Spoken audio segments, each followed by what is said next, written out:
اعوذ باللہ من الشیطان اللعین الرجیم بسم اللہ الرحمن الرحیم رب اشرح لی صدری ویسر لی امری واحلل عقدۃ من لسانی یفقہوا قولی ان اللہ وملائکتہ یصلون علی النبی یا ایہا الذین آمنوا صلوا علیہ وسلموا تسلیما اللہم صل علی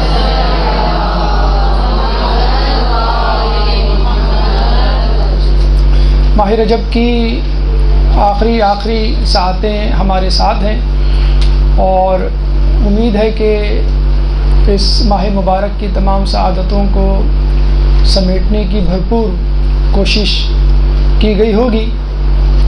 جہاں اس ماہ مبارک کے اعمال وہاں اہم شخصیات اور اہم واقعات کا تذکرہ بھی آپ نے سنا ہوگا.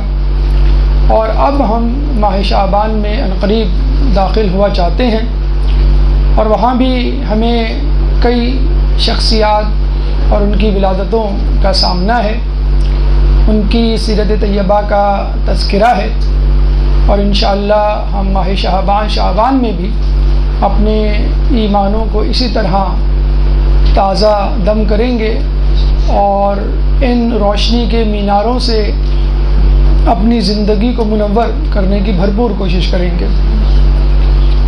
ماہ شعبان میں یوں تو بہت ساری ولادتیں ہیں. پہلی ولادت جو خود پہلی شعبان کو ہمارے سامنے آتی ہے وہ بی بی زینب سلام اللہ علیہ کی.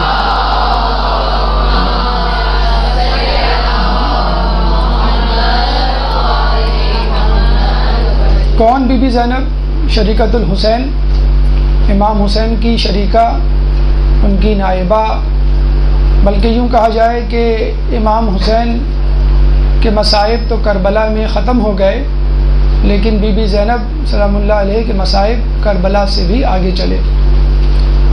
بازار کوفہ، دربار شام اور اس کے بعد پھر وہی پرانا مدینے کا محلہ.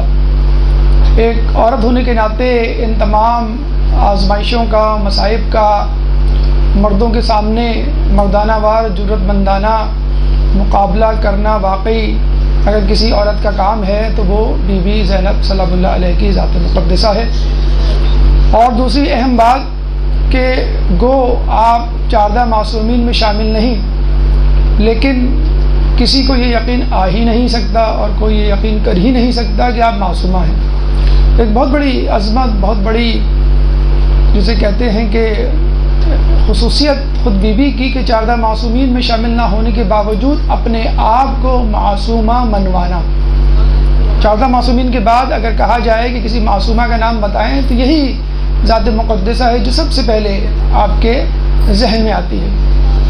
بی بی زینب سلام اللہ علیہ کی شخصیت کو علماء اعلام نے 3 حصوں میں تقسیم کیا ہے: قبل از کربلا، دوران کربلا اور بعد از کربلا. اور یقیناً ان تمام ادوار کو ایک نشست میں سمیٹنا مشکل ہی نہیں بلکہ ناممکن ہے. چنانچہ آج کی نشست میں یعنی حصہ اول میں ہم کوشش کریں گے کہ آپ کی زندگی پر اس نہج سے روشنی ڈالیں کہ جو واقعات کربلا کے حادثے سے پہلے رونما ہوئے، یعنی بی بی زینب سلام اللہ علیہ قبل از کربلا. آپ کو تمام تر تفصیل انشاءاللہ پرنٹ آؤٹ کی صورت میں مل جائے گی. اگر آپ چاہتے ہیں تو ضرور لکھیں، انشاءاللہ اللہ آپ کو اس کا اجر دے گا.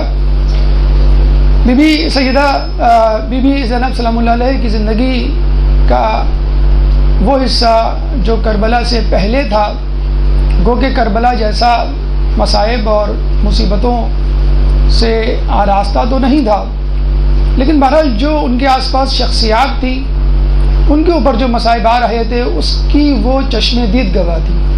بالکل جس طرح امام حسین چشم دید گواہ تھے اپنے جد امجد رسول اللہ پہ آنے والی مصیبتیں، پھر اپنی مادر گرامی پر ہونے والی مصیبتیں، پھر اپنے پدر گرامی امام علی پر آنے والی مصیبتیں، پھر امام حسن علیہ السلام، پھر امام حسین.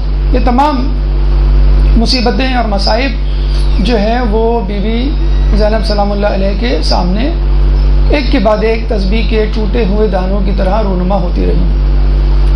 کہتے ہیں کہ جب آپ کی ولادت ہوئی اور امام علی کو اس کی خبر دی گئی اور نام کا مرحلہ آیا تو آپ نے کہا کہ میں رسول اللہ سے سبقت نہیں کر سکتا.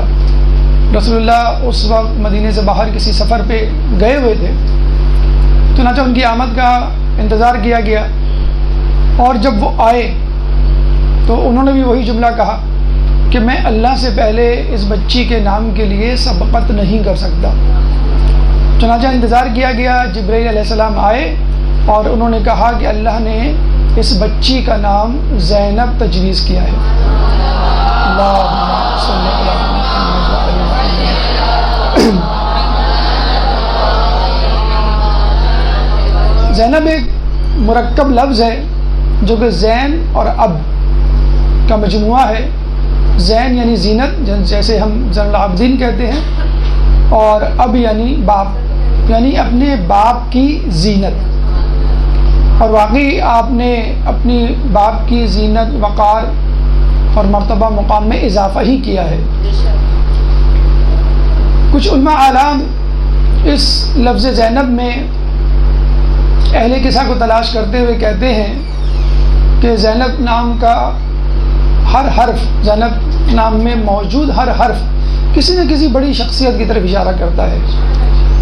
زے، زینب کا زے جناب زہرا کے زے سے مستعار لیا گیا ہے. زینب کی یا جناب علی کی یا سے مستعار لی گئی ہے.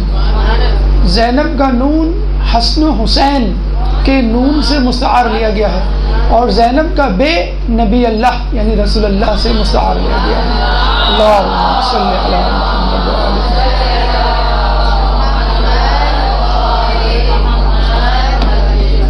تو یہ زینب کے نام کی ایک ظاہری سی تفسیر علماء اعلام پیش کرتے ہیں. یوں سمجھ لیجئے کہ اہل قصہ کو الگ الگ دیکھنا ہو تو نبی، علی، فاطمہ، حسن حسین کی صورت میں دیکھ لیے، اور جب ان کو چادر پہنانی ہو تو اس چادر کا نام زینب ہے. جناب فیروز آبادی اپنی لغت، جو ماہر لغت ہیں، فرماتے ہیں عربی میں زینب کے کئی معنی ہیں. مثلا فربا، درخت، خوبصورت چہرہ یا خوشبو. یہ بھی ذہن میں رہے کہ زینب نام کی مولا علی کی 3 بیٹیاں تھیں. ایک کا نام زینب کبریٰ یعنی زینب عالیہ، جن کا تذکرہ آج ہم کر رہے ہیں. شام میں ان کی جو ہے آخری آرام گاہ ہے. دوسری زینب صغریٰ جن کو ہم ام کلثوم کہتے ہیں، جو کربلا میں آپ کے ساتھ تھیں اور شام میں ان کا مدفن ہے. تیسری فقط زینب جن کو ہم رقیہ بھی کہتے ہیں، اور مدینے میں ان کی آخری آرام گاہ ہے. اس کے علاوہ رسول اللہ کی ایک ربیبہ بھی تھی جن کا نام زینب تھا. ربیبہ اس بچی کو کہتے ہیں کہ جس کو آپ لے کر پالیں لیکن وہ آپ کی بچی نہ ہو. جیسے رسول اللہ کی ربیبہ تھی ام کلثوم اور رقیہ، جو جناب خدیجہ کی بہن حالہ کی بیٹیاں تھیں، جن کو رسول اللہ نے پالا، اور یک کے بعد دیگرے خلیفہ سویم کے نکاح میں آئیں، جس کی وجہ سے اہل تسنن میں یہ اشتباہ پیدا ہوا کہ رسول اللہ کی حقیقی بیٹیاں ہیں اور ان کا نام ذوالنورین پڑ گیا. حالانکہ اگر ایسا ہوتا تو جناب سیدہ کی طرح ان دونوں بیٹیوں کا رسول اللہ کی نسبت سے کوئی تذکرہ، کوئی واقعہ، کوئی کتاب یا کوئی نہ کوئی تحریر، کہیں نہ کہیں تفصیل موجود ہوتی. جناب سیدہ کے علاوہ ہمیں کوئی بیٹی رسول اللہ کی اور واقعات اس حوالے سے نہیں ملتے. تو ربیبہ جناب علی کی تھی، جو کہ ام سلمہ کی بیٹی تھی، اور ان کو جو ہے انہوں نے لے کر پالا تھا. اور کہتے ہیں کہ آپ کی ولادت سے چند دن پہلے ان کا انتقال ہوا تھا، جس کی وجہ سے وہ کافی غمگین تھے، اور جب اللہ تعالیٰ نے یہ زینب دی تو وہ اور خوش ہو گئے. اس کے بعد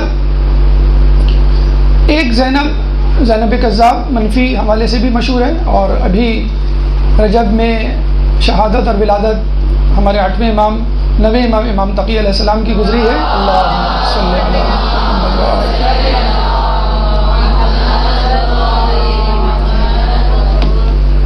کہ کس طرح انہوں نے یہ تشخیص کی کہ یہ حقیقی زینب ہے یا نہیں، کہ اس کو درندوں کے سامنے ڈال دو کہ سادات اور اہل بیت پر جانور درندے حملے نہیں کرتے. اگر یہ ہوئی تو حملہ نہیں کرے گا شیر، اور اگر نہ ہوئی تو اس کو چیٹ پاڑ کھائے گا، اور یہ اس کی سزا بھی ہو جائے گی اس نے غلط دعویٰ کیوں کیا. بہرحال آپ کی جو کنیت ہمیں ملتی ہے وہ ام کلثوم ملتی ہے، اور کبھی اس کو ام کلثوم کبریٰ بھی لکھتے ہیں، کیونکہ آپ کی جو چھوٹی بیٹی تھی وہ ام کلثوم تھی، نام ان کا ام کلثوم تھا، اور بڑی بیٹی کی کنیت ام کلثوم تھی. اس کے علاوہ ایک ان کی کنیت ملتی ہے ام الحسن. اچھا، حسن نام کا کوئی بیٹا نہیں تھا ان کا، ہاں ام کلثوم ان کی بیٹی تھی، جناب زینب کی ایک بیٹی تھی اور 4 بیٹے تھے. تو یہ یاد رکھ لیجئے کہ عربوں میں بسا اوقات کنیت شادی سے پہلے، اولاد ہونے سے پہلے رکھ دی جاتی ہے، بلکہ بچے اور لڑکے اور لڑکیاں کم عمری میں اپنی کنیت تجویز کر لیتے ہیں، یعنی میری شادی ہوئی ہے، بچہ ہوا تو ان کی ایک کنیت ام الحسن جسے کہتے ہیں کہ وہ مشہور ہو گئی. تو ام کلثوم اور ام الحسن 2 جو ہیں ان کی کنیتیں مشہور ہیں. القابات کی اگر بات کی جائے تو آپ کو معلوم ہوگا کہ جناب فاطمہ الزہرا کے 300 سے زیادہ القاب کتابوں میں مذکور ہیں، اور خود ان کے بارے میں کہا جاتا ہے کہ یہ سلیلۃ الزہرا ہے، یعنی جناب زہرا کا خلاصہ. تو کم از کم 30 القاب ہمیں ملنے چاہیے. 50 سے زیادہ القاب جناب زینب سلام اللہ علیہ کے ہمیں کتابوں میں ملتے ہیں. چند القاب آپ کی خدمت میں پیش کرتے ہیں. کچھ القاب رسول اللہ کی ذات سے منسوب ہیں، کچھ جناب علی مرتضیٰ آپ کے پدر گرامی سے منسوب ہیں، کچھ امام حسن حسین سے منسوب ہیں، کچھ جو ہیں ان کی اپنی فصاحت و بلاغت اور علمیت اور عبادت کی وجہ سے مشہور ہیں. مثلا جو لقب رسول اللہ کی نسبت سے مشہور ہے وہ ہے محبوب مصطفیٰ. یقیناً آپ محبوب مصطفیٰ تھی، رسول اللہ کو بہت عزیز تھی. جناب علی مرتضیٰ کے حوالے سے اگر لقب ملتا ہے تو وہ ہے سر ابیہا، خودی کا سر نہا لا الہ الا اللہ. علامہ اقبال کا شعر آپ کو معلوم ہوگا، یعنی چھپی ہوئی چیز، خفیہ چیز، بند چیز. تو سر ابیہا اپنے باپ کے رازوں کی پاسدار. اور جناب علی مرتضیٰ نے آپ کو بہت سارے راز قرآن کی تفسیر کے حوالے سے، آئندہ آنے والے واقعات کے حوالے سے آپ کو بتائے تھے، جس کی جو ہے وہ امین تھی. سر ابیہا کے بعد قرۃ العین المرتضیٰ. مرتضیٰ یعنی علی کی آنکھوں کی ٹھنڈک. عربی میں ایک آسان طریقہ ہم آپ کو بتا دیں، ترجمہ کرنا ہو تو الٹا کیا کریں. قرۃ العین المرتضیٰ، مرتضیٰ کی عین کی ٹھنڈک. قرۃ جو ہے وہ ٹھنڈک کو کہتے ہیں. عابدۂ آل علی یعنی علی کے خاندان کی عابدہ. اگر ہم جناب زہرا کے حوالے سے بات کریں تو ثانیہ زہرا آپ نے بہت مشہور، بہت مرتبہ سنا ہوگا. نائبہ زہرا یقیناً آپ کی نائبہ تھی اور آپ کے کام کو آگے بڑھانے والی تھی. صدیقہ زہرا، صدیقہ خود جناب زہرا کا لقب تھا، اور یہ صدیقہ زہرا یعنی زہرا کی صدیقہ تھی، ان کی شہادت دینے والی تھی. پھر سلیلۃ الزہرا یعنی جناب زہرا کا خلاصہ. اگر آپ ان کو کھولیں تو فاطمہ الزہرا بنیں گے، ان کا خلاصہ لیں، ان کو بند کریں کوزے میں دریا کو، تو وہ جناب زینب کی ساتھ ملے گی. یہ 8 القابات ہو گئے. جناب حسین کے حوالے سے اگر ہم لیں تو شریکۃ الحسین، امام حسین کی شریکہ. کربلا میں، کربلا کے بعد، کربلا سے پہلے ہر ان کے مشن میں معنوی طور پہ اور جسمانی طور پہ، روحانی طور پہ ہمیشہ ان کے ساتھ ساتھ وہ رہا کرتی تھی. نہ صرف کربلا میں بلکہ کہا جاتا ہے کہ ہر سفر میں ان کے ساتھ وہ رہا کرتی تھی. شریکۃ الحسین. پھر نائبۃ الحسین، بلا شبہ امام حسین کی نائبہ تھی. میر کارواں امام حسین تھے. ان کی شہادت کے بعد کون نائب بنا؟ جناب زینب سلام اللہ علیہ بنی. اس کے بعد امام حسن کی طرف آئیں. اچھا، عدیلۃ الخامس. عدیل کہتے ہیں ہمت والے کو، اور عدیلہ کہتے ہیں ہمت والی. عدیلۃ الخامس، خامس یعنی 5ویں کے لیے ہمت والی، 5ویں کو ہمت دلانے والی. تو اہل قصہ میں 5واں امام حسین کی ذات مقدسہ ہے، اور ان کو ہمت دلانے کے والی بلا شبہ جناب زینب ہوا کرتی تھی، ہر بات ہر کام میں ان کی شریک. امام حسن کے حوالے سے کہا جاتا ہے شقیقۃ الحسین، امام حسن کی خواہر عزیزہ. اس کے بعد جناب سجاد، کفیلۃ السجاد. سجاد کی کفالت کرنے والی، نگرانی کرنے والی، نگہبانی کرنے والی، مریض تھے، اٹھ نہیں سکتے تھے، بہت جسے کہتے طبیعت ناساز تھی، ان کی کفالت بالکل ایک ماں کی طرح اور ان کو ایک بچے کی طرح جسے کہتے ہیں آرام پہنچانا ایک مریض کو، وہ ان کے ذمہ داری تھا۔ پھر گو کہ وہ شہید تو نہیں ہوئی کربلا میں، لیکن شہیدوں کے بالکل عین درمیان تھی، اس لیے ان کو شریکۃ الشہداء کہا جاتا ہے کہ وہ شہداء کے ساتھ شریک تھی۔ عقیلہ بنی ہاشم آپ نے سنا ہوگا، بنی ہاشم کی عقل مند ترین خاتون، تو اس حوالے سے بھی کافی ان کے القاب ہیں، مثلا عقیلہ نبوہ، نبوت کے خاندان کی عقل مند ترین خاتون، عقیلہ وحی، وحی کے حامل خاندان کی عقل مند ترین خاتون، عقیلہ طالبین، ابو طالب کے خاندان کی عقل مند ترین خاتون، عقیلہ بنی ہاشم، بنی ہاشم کے خاندان کی عقل مند ترین خاتون، عقیلہ بنی قریش، قریش، عقیلہ قریش، قریش کے قبیلے کی عقل مند ترین خاتون، عقیلہ نساء، تمام عورتوں میں، ابھی تو دیکھنا دائرہ وسیع ہوتا جا رہا ہے، پہلے وہی کہ حامل خاندان، پھر جو ہے بنی ہاشم، پھر قریش، نہیں، پھر تمام عورتوں میں عقل مند ترین خاتون عقیلہ نساء، پھر عقیلہ جلیلہ، پر شکوہ، پر شوکت، شان و شوکت والی عقل مند ترین خاتون، پھر البلیغہ، بلاغت والی، یعنی بہت بڑی بات کو چھوٹے سے الفاظ، چھوٹے سے لفظ میں جمع کر دینا اور اس کو ادا کر دینا مختصر ترین عبارت میں، البلیغہ، الفصیحہ، جامع بات کہنا، کمپریہنسو بات کہنا کہ کوئی بات رہ نہ جائے، محدثہ، گفتگو کرنے والی، بہت ساری روایات نہ صرف ہمارے ہاں بلکہ اہل تسنن میں جناب زینب سے جو ہے وہ منقول ہیں، جناب زینب جو ہیں اس کی راوی ہیں، تو محدثہ۔ پھر جو دو القاب ان کے اور بھی زیادہ مشہور آپ نے سنے ہوں گے، عالمہ غیر معلمہ، ایسی عالمہ جس کو کسی نے پڑھایا نہ ہو، علم لدنی کی حامل ہو۔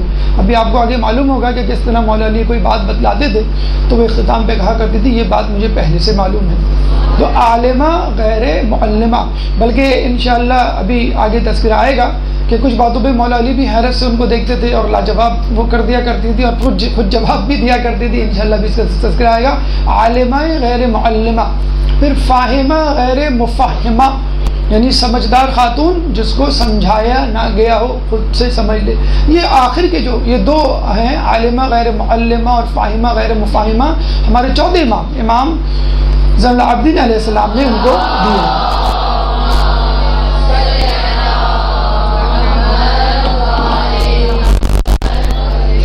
26 القاب غالباً ہو گئے ہوں گے۔ پھر بدلتن کربلا، کربلا کی شیر دل خاتون، باقاعدہ کتاب اس نام سے بھی جو ہے وہ بازار میں دستیاب ہے۔ باب حتۃ خطایا، یعنی خطا کاروں کے لیے، خطا کاروں کی توبہ کا دروازہ، ہم جیسوں کی خطاؤں کو معاف کروانے والی جو ہے وہ بی بی زینب۔ امین اللہ، اللہ کی طرف سے امانت دار۔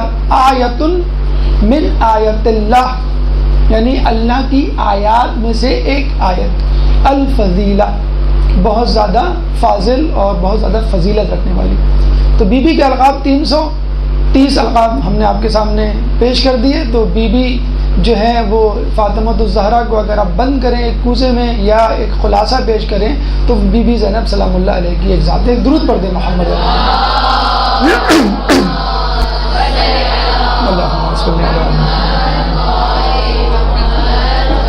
آپ کا خاندان، اب اس خاندان کا کیا تذکرہ کریں؟ اہل قصہ ایک جملے میں کافی ہے۔ آپ کے جد امجد رسول اللہ، آپ کے پدر گرامی مولا علی، آپ کے مادر گرامی فاطمہ الزہرا، برادران حسن حسین۔ پھر بھی کچھ نہ کچھ تعارف ہر کسی کا ہونا چاہیے۔ دیکھا جاتا ہے ایک نشست، کئی نشستیں، کتابوں کے دفاتر درکار ہیں ہر ایک کی شخصیت کو مکمل طور پہ، بلکہ مکمل طور پہ تو ناممکن ہے کسی حد تک واضح طور پہ پیش کرنے کے لیے۔ فقط ایک جملہ ہر شخصیت کے لیے سن لیجئے۔ رسول اللہ جد امجد کے لیے حدیث قدسی ہے، لولاکا لما خلقت الافلاکا، اے محمد تم نہ ہوتے تو میں اس کائنات، اس افلاک کو تخلیق نہ کرتا۔ مولا علی کے لیے کیا ہے؟ لولا علی لما خلقتک، اگر علی نہ ہوتے تو میں آپ کو تخلیق نہ کرتا. جناب فاطمہ کے لیے کیا فرماتا ہے خدا کہ لولا فاطمۃ لما خلقتکما، اگر فاطمہ نہ ہوتی میں تم دونوں کو پیدا نہ کرتا. تو یہ ہے اس خاندان کی شان. اگر حسن و حسین کو ایک جملے میں بند کریں ان کی فضیلت کو، سید الشباب اہل الجنہ، کہ جنت کے مردوں کے سردار. اب یہاں یہ نہ سمجھ لیں کہ جنت میں بوڑھے بھی ہیں اور جو ہے وہ بچے بھی ہیں، ان کے سردار الگ الگ ہیں. مرد ہیں یا عورت ہیں، عورتوں کے سردار جناب سیدہ ہیں اور مردوں کے سردار جو ہے جناب حسن ہیں اور جناب حسین ہیں. بہرحال یہ وہ خاندان ہے کہ جس کا قصیدہ خواہ ہے قرآن، اور یہ خاندان ہے کہ احادیث مبارکہ اس کی منقبت خواہ ہیں. ایک درود پڑھ دے محمد والے.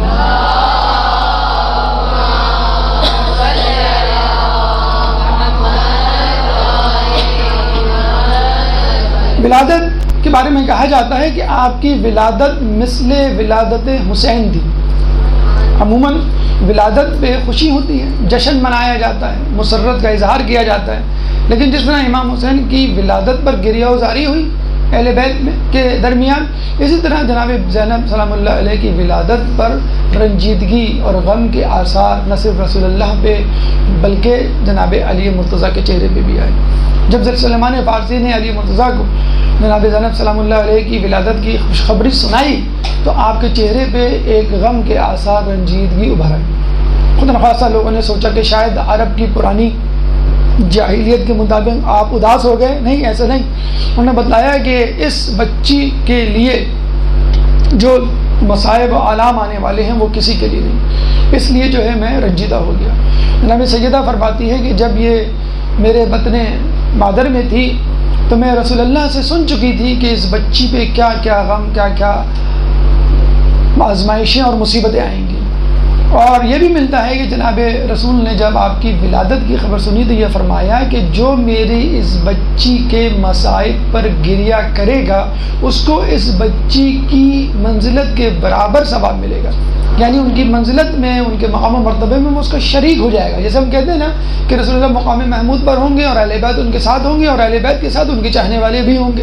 تو جناب زینب پہ اگر ان کی معرفت رکھتے ہوئے گریہ کر لیا جائے تو گویا آپ نے ان کی قدر و منزلت میں اپنے آپ کو شریک کر لیا. درود پڑھ دے محمد والے محمد.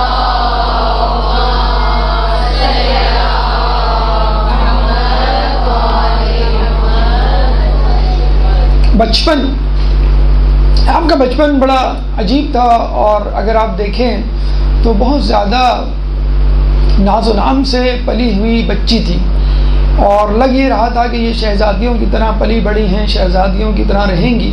لیکن عجیب اتفاق ہے اور یہ قدرت کا نظام ہے کہ بچی کو جتنی زیادہ محبت بچپن میں ملی اتنی زیادہ سختی اور پریشانی آخری عمر میں پیش آئی. بلکہ آپ کی زندگی کے لیے، حیات کے لیے تو یہ کہا جاتا ہے کہ 56 سالہ زندگی میں فقط 6 سال جب تک جناب فاطمہ الزہرا زندہ رہیں بس وہی زندگی تھی جو انہوں نے گزاری. 6 سال میں تو انسان کو پتہ ہی نہیں ہوتا وہ کیا ہوتا ہے، لیکن میرے پاس آس پاس کیا ہے شعور کی منزلیں نہیں ہوتی. 6 سال کے بعد سے آپ کے اوپر مصیبتوں کے پہاڑ جناب سیدہ کی صورت میں، شہادت کی صورت میں، مولا علی کی شہادت کی صورت میں، امام حسن علیہ السلام کی شہادت کی صورت میں، پھر کربلا اور پھر کربلا کے بعد کی زندگی، پورے 50 سال آپ نے مصیبت و آلام میں گزارے. لیکن کہتے ہیں کہ بچپن میں بہت زیادہ پیار و محبت کا اظہار کیا جاتا تھا جناب زینب کے لیے. ایک دفعہ رسول اللہ گھر میں داخل ہوئے تو امام حسن کو اٹھا کر اپنے کندھوں پر بٹھا لیا. امام علی نے دیکھا کہ امام حسین کے دل کو یہ گرا نہ گزرے، وہ اداس نہ ہو اور محسوس نہ کریں، فوراً امام حسین کو اٹھا کر اپنے کندھے پر بٹھا لیا. اور اب باری تھی جناب زینب کی، تو جناب فاطمہ آگے بڑھی اور زینب کو اٹھا کر اپنے کندھوں پر بٹھا لیا. دیکھنے کو یہ بہت چھوٹا سا عمل ہے، چھوٹی سی محبت کا جسے کہتے ہیں علیٰ کی محبت کی علامت ہے، لیکن یہ وہ چیز ہے جس کا ہمارے یہاں بہت زیادہ فقدان ہے.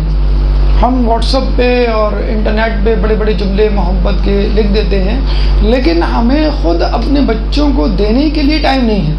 آج کل کی مائیں آپ دیکھ لیجئے کہ کتنا زیادہ جسے کہتے ہیں کہ بچوں کو دور رکھنے لگی ہیں. پہلے تو مائیں ہائڈرولین کا سرپ پلا دیا کرتی تھیں اب صرف سے بات نکل کے ٹیبلٹ تک پہنچ گئی ہے، لیکن وہ کون سا ٹیبلٹ؟ یہ کمپیوٹر والا ٹیبلٹ، کہ بچہ جو ہے وہ اس سے کھیلتا رہتا ہے اور وہ ماں سے جو ہے وہ جو کہتے ہیں نا کہ مچھر آپ سے رہنے پر دور، رہنے پہ مجبور، تو وہ معاملہ ہو گیا والدین اور بچوں کا۔ آج ہی ہم اپنے مدرسے میں ایک بچے سے بات کر رہے تھے، وہ ہم سے پوچھنے لگی کہ میں حوزہ جوائن کرنا چاہتی ہوں، کوئی بتلائیں حوزہ۔ تو ہم نے کراچی میں موجود حوزوں کے نام لیے کہ نہیں کراچی سے باہر کوئی بتائیں۔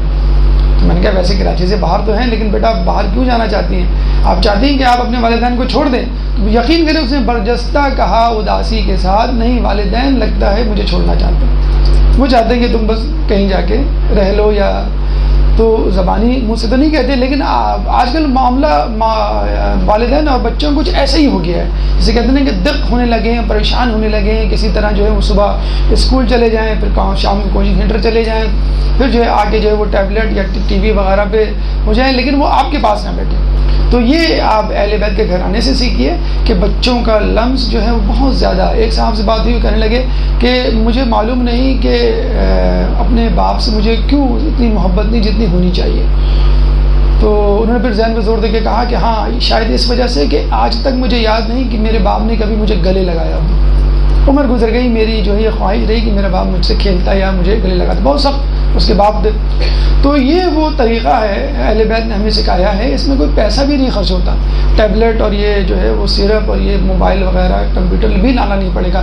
بچوں سے کھیلیں، اور ہاتھ پیر والے کھیل جیسے کہتے ہیں نا وہ بالکل ختم ہوتے چلے جا رہے ہیں، کمپیوٹرائز اور مشینی دور ہے، بچوں کو دور رکھنے کا جو ہے ایک بہانہ آ گیا۔ تو یہ اہل بیت سے سیکھیں کس طرح ان سے جو ہے وہ محبت کرتے ہیں، اور جسمانی لمس کی کیا حیثیت ہے۔ رسول اللہ جناب فاطمہ الزہرا کو شادی کے بعد تک جو ہے وہ پیار کیا کرتے تھے، اپنے آپ سے لپٹا کر، تو امہات المومنین بعض اوقات اعتراض کیا کرتی تھی کہ اب تو بہت بڑی ہو گئی ہیں، اچھا نہیں لگتا اب اس طرح ان کو جو ہے وہ لپٹا کر پیار کرتے ہیں۔ تو رسول اللہ نے کہا کہ میں جب بھی فاطمہ کو پیار کرتا ہوں مجھے جنت کے میووں کی خوشبو آتی ہے۔ تو یہ وہ خوشبو اللہ صلی اللہ علیہ وسلم۔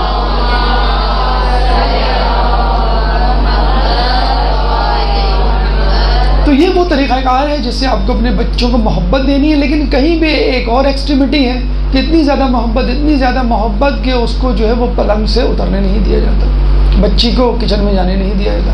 بیٹا آپ جو ہے جا کے پڑھو، آپ میڈیکل کر رہے ہو، آپ انجینئرنگ کر رہے ہو، آپ جو ہے CCA کر رہے ہو، آپ MBA، آپ CA، آپ IT پروفیشنل، کچن کا راستہ نہیں معلوم اس کو، اگر معلوم ہے تو وہ آرٹس لابی کا جو کراچی یونیورسٹی روڈ سے ہوتا ہوا وہاں جاتا ہے، چپے چپے کا معلوم ہوگا، لیکن کچن کہاں ہے اور کچن میں کون سا ڈبہ ہے، کون سے ڈبے میں چینی ہے، کون سے پتی یہ نہیں پتہ۔ بڑے فخر سے جو ہے بچیاں کہتی ہیں ہم 18 سال کے ہو گئے ہمیں جو ہے وہ انڈا بنانا نہیں آتا۔ تو ذمہ داریوں کا احساس یہ بھی اہل بیت نے ہمیں سکھایا ہے۔ جناب فاطمہ کی جب شہادت ہو رہی تھی تو انہوں نے جناب زینب کو سامنے بلایا اور کہا کہ دیکھو میرے بعد اپنے بہن بھائیوں کی بہت زیادہ توجہ کے ساتھ نگرانی اور نگہبانی کرنا، ان پہ توجہ دینا اور ان کو ماؤں کی طرح پالنا۔ دیکھیں کیا عمر تھی اس وقت جناب زینب کی، 6 سال کی عمر تھی۔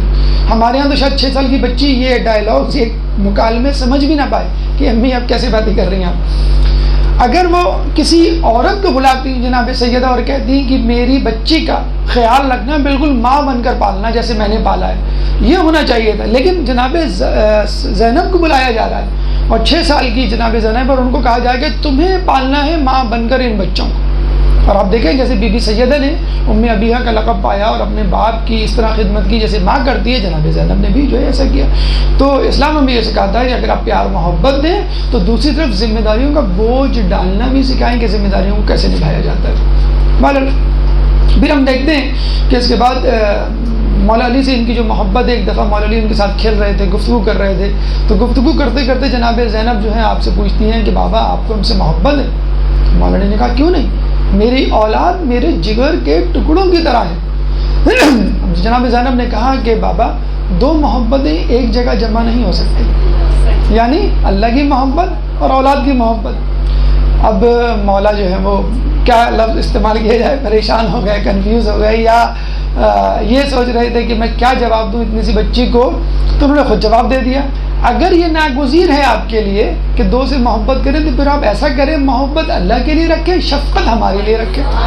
کتنا خوبصورت جواب ہے کہ ایک ہوتی ہے محبت اور ایک ہوتی ہے شفقت، لیکن محبت اپنے سے برابر والے سے کی جاتی ہے، یعنی آپ جو طریقہ اپناتے ہیں وہی طریقہ وہی رویہ آپ توقع کر رہے تھے ہوتے ہیں کہ جو دوسرا بھی کرے. آپ نے کسی کو فون کیا جس سے آپ محبت کرتے ہیں, آپ توقع کرتے ہیں وہ بھی آپ کو جو ہے وہ فون کرے. آپ اسے تحفہ دیتے ہیں, آپ بھی اسے توقع کرتے ہیں وہ آپ کو تحفہ دے.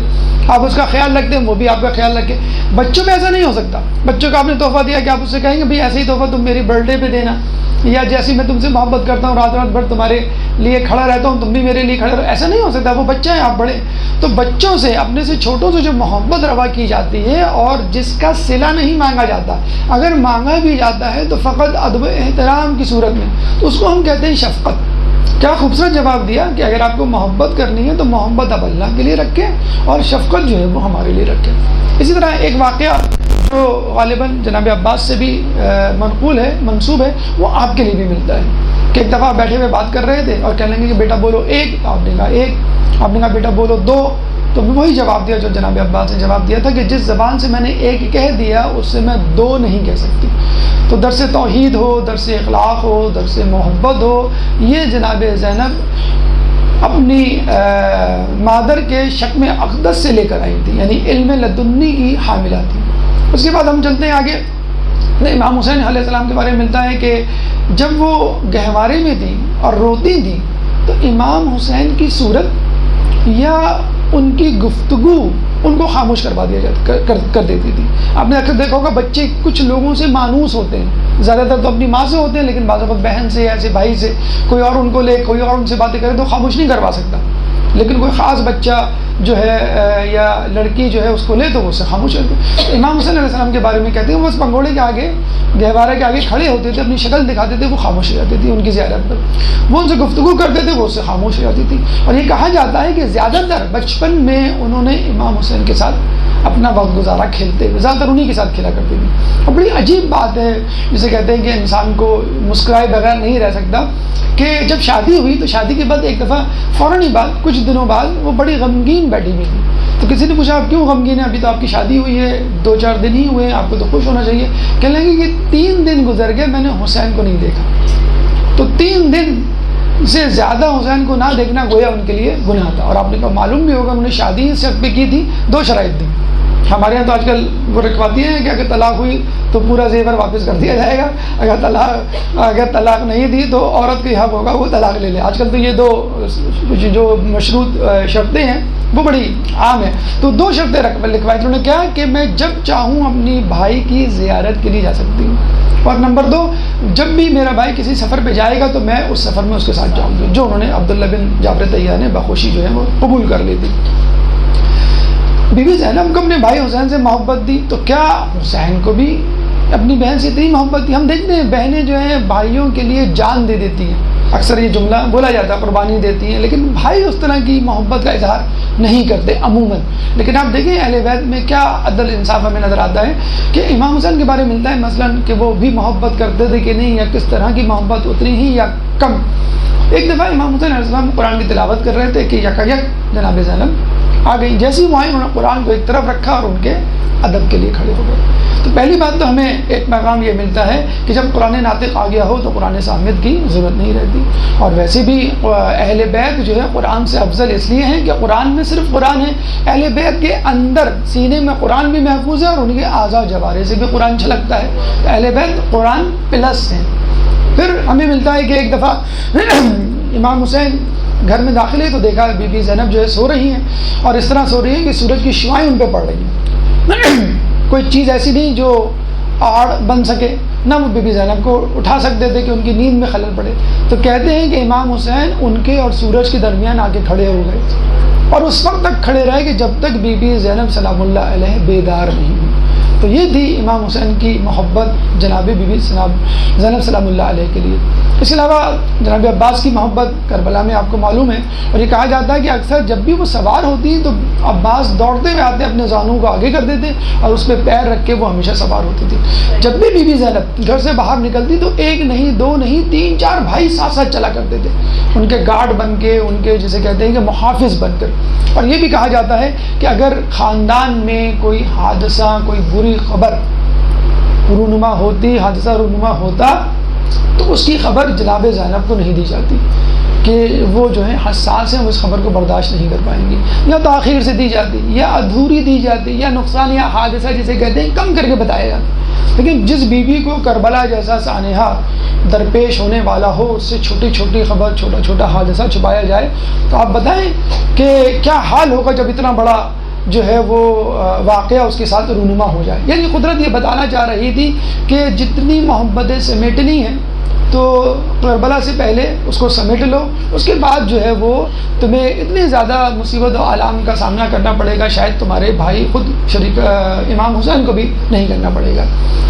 تو یہ وہ محبت تھی جس کے لیے کہا جاتا ہے کہ ان کو کم سے کم جو ہے وہ تکلیف دی جاتی۔ امام حسن کے بارے میں کہا جاتا ہے جب آپ کی شہادت ہو رہی تھی اور تشت میں جگر کے ٹکڑے کٹ کٹ کے گر رہے تھے تو وہ خاموش تھے، کوئی بات نہیں کر رہے تھے۔ جناب زینب کے بارے میں پتہ چلا کہ وہ کمرے میں تشریف لا رہی تو فوراً گھبرا کے کہا کہ اس تشت کو یہاں سے ہٹا دو۔ کیوں ہٹا دو؟ آپ کو تو الٹیاں ہو رہی، کہیں گے نہیں، زینب اس منظر کو برداشت نہیں کر پائے گی۔ اسی طرح امام علی کے بارے میں ملتا ہے کہ جب ان کو مسجد سے لے جایا گیا اور یہ نعرہ بلند ہوا قد قتلت کے امام علی قتل ہو گئے، تو وہ سہارے سے مسجد سے اپنے گھر تک آئے، لیکن جیسے ہی گھر کا دروازہ قریب آیا تو کہنے لگے کہ اب مجھے اپنے پیروں پہ کھڑا ہونے دو، کیونکہ اگر میں سہارے کے ذریعے گھر میں اندر داخل ہوا تو زینب اور اس کی دختران یہ منظر برداشت نہیں کر سکیں گی۔ تو آپ نے دیکھا باپ، آپ نے دیکھا بھائی، آپ نے دیکھا دیگر افراد کس طرح زینب کا خیال کرتے تھے کہ چھوٹی سی چھوٹی خبر، چھوٹی سی چھوٹی بری خبر جو ہے وہ زینب تک نہ پہنچے۔ تو زینب نے کربلا کے واقعات کیسے برداشت کیے ہوں گے؟ درود پڑھ دے محمد والے محمد پہ۔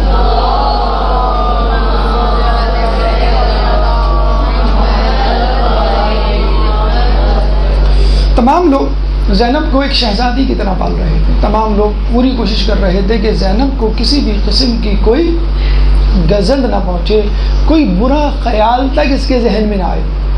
لیکن اگر کوئی خبر خواب کے ذریعے زینب تک پہنچ جائے تو اس کو تو روکنے والا کوئی نہیں، بلکہ اس کو بھیجنے والا اللہ سبحانہ تعالیٰ رب ذوالجلال ہے۔ اس خبر کو کیسے کوئی روک سکتا ہے؟ تو جناب زینب نے رسول اللہ کی وفات سے 1 سال پہلے جو ہے ایک خواب دیکھا، اور اس خواب کو آ کے رسول اللہ کو سنایا کہ میں نے خواب دیکھا ہے کہ ایک مکان ہے کہ جس پر میں تنہا کھڑی ہوئی ہوں، یکایک تیزی سے ایک آندھی اور ہوا چلتی ہے، طوفان آتا ہے، گھپ اندھیرا چھا جاتا ہے، سامنے ایک درخت ہوتا ہے، میں اس سے لپٹ جاتی ہوں، وہ جڑ سمیت وہ درخت اکھڑ جاتا ہے، پھر میں اس کی ایک شاخ کو پکڑتی ہوں، وہ شاخ ٹوٹ جاتی ہے، پھر میں دوسری شاخ کو پکڑتی ہوں، وہ شاخ بھی ٹوٹ جاتی ہے، پھر میں 2 شاخیں کو پکڑتی ہوں، وہ 2 شاخہ بھی ٹوٹ جاتا ہے، اور میں پھر بعد میں یکا تنہا اس جگہ کھڑی رہتی ہوں اور میرے سامنے بالکل اندھیرا چھا جاتا ہے۔ تو رسول اللہ رنجیدہ ہو گئے اور فرمایا کہ تم نے ایک کربلا، تم نے ایک مصیبت، تم نے ایک آزمائش کے متعلق خواب دیکھا ہے، اور اس کی تعبیر یہ ہے کہ جو تم نے درخت دیکھا ہے جس سے تم لپٹی تھی وہ درخت میں ہی تھا، اور جو تم نے یہ کہا کہ وہ درخت اپنی جڑ سے اکھڑ گیا تو اس کا مطلب یہ ہے کہ اب میں اس دنیا سے جانے والا ہوں۔ تم نے جو پہلی شاخ کو پکڑا وہ تمہارے مادر گرامی تھی، جو ٹوٹ گئی وہ بھی اس دنیا سے رخصت ہو جائے گی۔ تم نے جو دوسری شاخ کو پکڑا وہ تمہارے پدر گرامی امام علی مرتضیٰ تھے، وہ بھی اس دنیا سے رخصت ہو جائیں گے۔ پھر اس کے بعد تم نے جو 2 چھوٹی شاخوں، 2 شاخوں کو پکڑا وہ تمہارے برادران حسن و حسین ہیں، وہ بھی اس دنیا سے چلے جائیں گے۔ اس کے بعد جو تم یکا تنہا کھڑی رہ گئی، اس کا مطلب کیا ہوا کہ تم اکیلے ان مصائب کو برداشت کرو گی، اور انشاءاللہ تمہارے مصائب میں تمہارے مصائب کے ساتھ تمہاری استقامت میں بھی اضافہ ہوگا، اور اس استقامت کی وجہ سے تمہارے درجات بلند ہوں گے۔ یہ بھی کہا جاتا ہے کہ ایک دفعہ علی اور جناب فاطمہ دونوں نے آ کر اپنے ایک خواب ملتے جلتے انداز سے سنائے۔ جب انہوں نے یہ خواب سنائے تو جناب زینب نے بھی اپنا خواب سنایا، اور رسول اللہ نے پھر اس کی جو ہے یہ تعبیر سنائی۔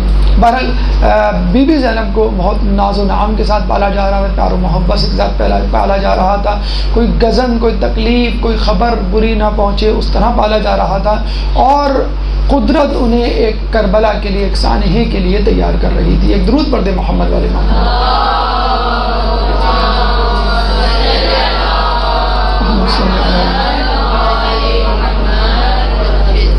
یہ بی بی زینب کا بچپن تھا، اور اس کے بعد جیسے جیسے آپ بڑی ہوئیں اور خلافت علی کا دور آیا اور آپ اپنے آس پاس کے ماحول سے تربیت پائی، تو ان کی فصاحت و بلاغت، علمیت اور جیسے کہتے ہیں کہ قابلیت میں مسلسل اضافہ ہوتا رہا۔ کوفے میں آپ کے مسلسل تسلسل کے ساتھ درس ہوا کرتے تھے، درس قرآن، تفسیر قرآن، اور وہ کوفے کی عورتوں کو درس دیا کرتی تھی۔ اکثر یہ ہوا کرتا تھا کہ جب بھی لوگ آتے تھے ان کے ساتھ جو خواتین آیا کرتی تھیں، مردوں کو تو مولا علی اپنے مہمان خانے میں بٹھایا کرتے تھے، ان سے گفتگو کیا کرتے تھے، ان کی مہمان نوازی کیا کرتے تھے، عورتوں کو بی بی زینب کے پاس بھیج دیا جاتا تھا۔ وہ تمام کی تمام بی بی زینب کے پاس جاتی، ان سے درس لیتی، ان سے اپنے مسائل کا حل پوچھا کرتی تھی۔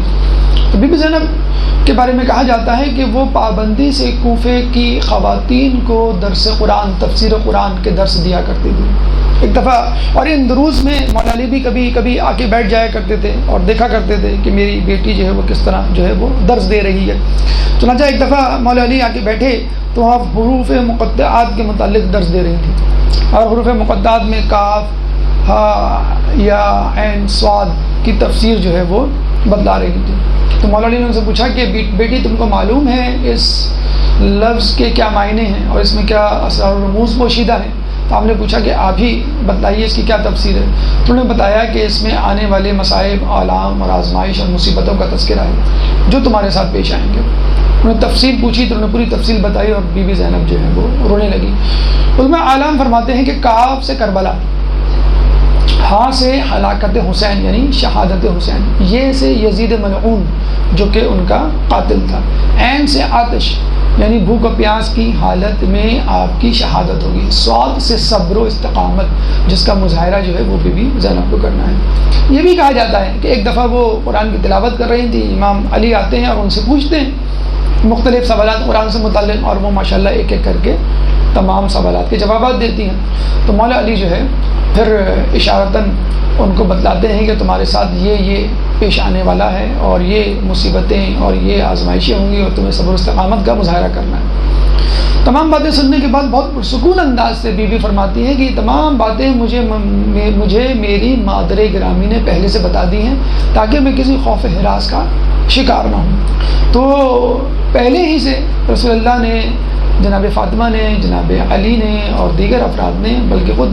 قدرت الہی نے ان کو بتلا دیا تھا کہ ان کے ساتھ جو ہے وہ کیا چیزیں جو ہیں وہ پیش ہونے والی ہیں۔ اس کے بعد کہا یہ جاتا ہے کہ حافظہ اتنا زیادہ تھا کہ جب بی بی سیدہ خلیفہ وقت کے دربار میں اپنا حق مانگنے گئیں اور خلافت علی کے حوالے سے اور اہل بیت میں ہونے والے مظالم کے حوالے سے گفتگو کی، جس کے بارے میں کہا جاتا ہے کہ 2 گھنٹے سے زیادہ طویل خطبہ ہے، اس خطبے کے بارے میں کہا جاتا ہے کہ بی بی سیدہ کو وہ خطبہ حرف بحرف، لفظ بلفظ یاد تھا۔